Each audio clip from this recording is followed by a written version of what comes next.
রাজনীতি এখানে চলে। মানুষের জানবার অধিকার আছে, আমরা কি কাজ করছি মানুষের জানবার অধিকার আছে। অর্থনৈতিক পরিস্থিতি কি আছে আমরা ধিক্কার জানাই।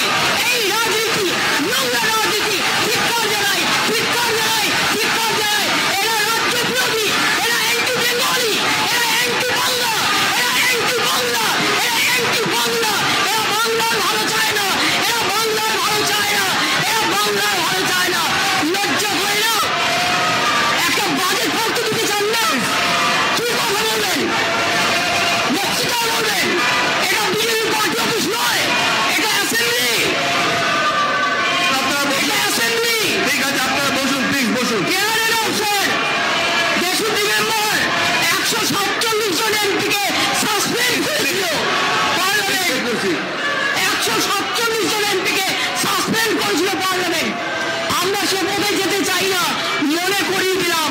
তুমি দুর্বল হতে পারো, আমি দুর্বল নই, আমরা লড়াই করে দেবো। আর খবর থাকলে বাজেটের পর তুমি বলবে, বাজেটের আগে নয়।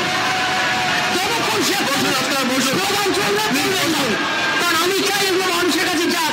ওদের এই আচরণ বাংলার বিরুদ্ধে, বাংলা মায়ের বিরুদ্ধে মানুষ দেখুক যে কতখানি বিবেচনামূলক বক্তব্য না রেখে বাংলার ভালো এরা চায় না, অ্যান্টি বাঙালি, রাজ্য বিরোধী এদের অ্যাটিটিউড মানুষ দেখুক।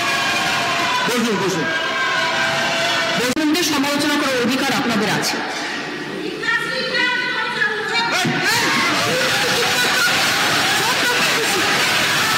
সাথে সাথে সাথে সাথে এই চোখ বসুন, আমাদের লোকেরা বসুন। আমি যখন বলছি আমাদের লোকেরা কেউ কথা বলবেন না, প্লিজ ওদের সাথে মুখ লাগাবেন না। আমি আপনাদের যেটা বলছি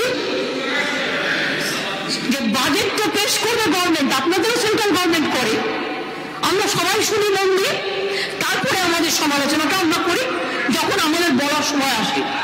তো আপনি বলতে দিচ্ছেন না কেন? তার মানে কি আপনি ভয় পাচ্ছেন?